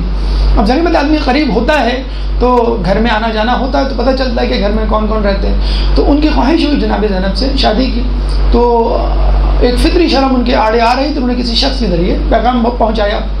اور ایک زمانے میں رسول اللہ نے نہیں معلوم ان کے سامنے یا کہیں یہ ایک جملہ کہہ دیا تھا کہ بناتنا لبنینا و بنونا لبناتنا، کہ ہماری بیٹیاں ہمارے بیٹوں کے لیے اور ہمارے بیٹے ہماری بیٹیوں کے لیے، جس کو کچھ لوگوں نے اس طرح بنا دیا کہ سید کی شادی جو ہے سید میں ہوگی ورنہ حرام ہے. تو ایسا نہیں تھا. ایک ہوتا ہے اشارہ دینا کہ بھئی ہماری یہ بیٹی فلاں بیٹے کے لیے اور فلاں بیٹا جو ہے اس بیٹی کے لیے ایک اشارہ دینا ہوتا. کہتے ہیں عبداللہ بن جعفر طیار نے یہ اشارہ سمجھ لیا تھا اور وہ جو ہے کسی کے ہاتھوں پیغام پہنچاتے ہیں مولا علی، اور مولا علی جو ہے وہ بخوشی جیسے اہل بیت کے لیے ہمیں ملتا ہے کہ جناب فاطمہ کے لیے کفو تھا اور اس کے لیے رسول اللہ انتظار کر رہے تھے. رسول اللہ حضرت علی کے لیے بھی لوگ کہتے تھے کہ بھئی آپ کے علاوہ کسی کو نہیں دیں گے، لیکن وہ بھی شرماتے تھے. انہوں نے بھی کسی آپ کے ہاتھ جو ہے وہ رشتہ بھجوایا اور انہوں نے بھی کسی اور کے ہاتھ انہوں نے جو ہے باہر وہ رشتہ جو ہے قبول کر لیا. جناب جعفر طیار حالانکہ بہت زیادہ متمول تھے اور بہت زیادہ جسے کہتے ہیں کہ کثیر مال و دولت کے مالک تھے، لیکن کہا یہ جاتا ہے کہ ان کی تربیت جو ہے وہ رسول اللہ کے ہاتھوں ہوئی اور وہ انہی کے گھر میں رہا کرتے تھے. وہاں اکثر جو ہے بھتیجے بھانجے یا دیگر افراد جو ہے لوگ لے لیا کرتے تھے، بانٹ لیا کرتے تھے اور کہہ دیا کرتے تھے کہ بھئی ان کی جو ہے وہ تربیت ہمارے والے جیسے خود مولا علی کے بارے میں کہا جاتا ہے کہ ان کی تربیت جو ہے وہ رسول اللہ کے لیے تھی. تو جناب جعفر طیار کے لیے یہ تھا کہ انہوں نے اب مولا علی نے اپنی رسول اللہ کے بعد اپنی تربیت میں رکھا تھا. شادی کے بعد بھی وہ مولا علی کے گھر میں یعنی قریب میں یا ان کے گھر میں جو ہے وہ رہا کرتے تھے. پھر ان کی جو دوسری بیٹی تھی ام کلثوم، ان کے جو شوہر تھے ان کے ساتھ بھی جو جسے کہتے ہیں کہ شادی کے بعد جو دن گزرے وہ بھی مولا علی کے گھر میں گزرے. بہرحال جب شادی ہوئی تو جناب زینب نے شرط رکھی اپنے شوہر نامدار کے سامنے کہ جب بھی میں چاہوں گی میں اپنے بھائی حسین کے دیدار کے لیے زیارت کے لیے ان سے ملنے کے لیے جایا کروں گی، آپ مجھے روکیں گے نہیں، نمبر 1. اور نمبر 2 جب بھی وہ سفر پہ جائیں گے تو میں ان کے ساتھ جایا کروں گی. یہ 2 شرطیں. اور یقیناً جناب عبداللہ کو بھی اس بات کا ادراک تھا کہ کیا ہونے جا رہا ہے. بہرحال وہ بھی اہل بیت کے گھرانے سے ہی تعلق رکھتے تھے، انہوں نے بخوشی یہ قبول کر لیا. بلکہ جب آپ نے کربلا کے مسائل میں پڑھتے بھی ہوں گے اور محمد کے مسائل میں کہ جب جانے کا وقت آیا تو یہ بہت ضعیف ہو چکے تھے. اور یہ بھی کہا جاتا ہے کہ غالباً یہ اس لیے نہیں گئے تھے بہت ضعیف ہو گئے تھے، اس لیے نہیں گئے تھے نابینا ہو چکے تھے، اور اس لیے نہیں گئے تھے کہ وہاں پر جو موجود مرد تھے ان میں ایک بڑے مرد کا جو ہے وہ موجود رہنا ضروری تھا. تو یہ مدینے میں اہل بیت کے دیگر افراد کی رکھوالی کے لیے نگرانی کے لیے موجود تھے. لیکن یہ حقیقت ہے گئے نہیں تھے. لیکن جب انہوں نے شہادت حسین کی اور کربلا کے ثانی کی جب خبر سنی تو پہلی مجلس اپنے بیٹوں کے لیے نہیں جناب حسین کے لیے سید الشہداء کے لیے کی، اور یہ کہا کہ مجھے اپنے بیٹوں کے مرنے کا کوئی غم نہیں، کیونکہ میں نے اپنے بیٹوں کو بھیجا ہی اسی لیے تھا کہ میں نہیں ہوں گا تو کم از کم میری نیابت میں حسین کی جو ہے وہ نصرت کر دینا. اور میں ہوتا تو ضرور جسے کہتے ہیں وہاں جاتا تو امام حسین کی جسے کہتے ہیں کہ یاد میں انہوں نے مجلس برپا کی. اور جب جا رہے تھے یہ قافلہ جب جا رہا تھا آپ کو معلوم ہوگا کہ تھوڑی ہی دور گئے تھے اور امام حسین نے پڑاؤ ڈال دیا تو پتہ چلا کہ دور سے ایک شخص آ رہا ہے گھوڑے پہ اور 2 بچے اس کے ساتھ ہیں. اور یہ کہا جناب عبداللہ بن جعفر طیار نے کہ میں تو نہیں ہوں گا لیکن میری طرف سے یہ 2 بچے جو ہے وہ حسین پہ جو ہے وہ نثار کر دینا. اس کے بعد کربلا کے منازل ہیں، کربلا کی مصیبتیں ہیں، کربلا کی آزمائشیں ہیں. انشاءاللہ اگلی نشست میں اللہ نے توفیق دی اور اس کی توفیق شامل حال رہی تو انشاءاللہ اس کا تذکرہ کریں گے. اللہ تعالیٰ سے دعا ہے کہ جو کچھ سنا اور پڑھا اس پہ عمل کرنے کی توفیق عطا فرما. ہمیں بی بی زینب سلام اللہ علیہ کی سیرت پہ چلنے کی توفیق عطا فرما. ہماری عورتوں کو ان جیسا حجاب کرنے کی توفیق عطا فرما. ہمارے مردوں کو ان کو شوہر جیسا سخی بنا. ہمیں تعلیمات اہل بیت پر عمل کرنے کی توفیق عطا فرما. قیامت میں ان کی شفاعت سے بہرمند فرما. امام کے ظہور میں تعجیل فرما اور ہمیں ان کے انصار و اعوان میں شامل فرما. ربنا تقبل منا انك انت السميع العليم وتب علينا انك انت التواب الرحيم برحمتك يا ارحم الراحمين. اللجن اللجن يا مولا اللجن اللجن اللجن اللجن اللجن اللجن اللجن يا صاحب السماء اللجن اللجن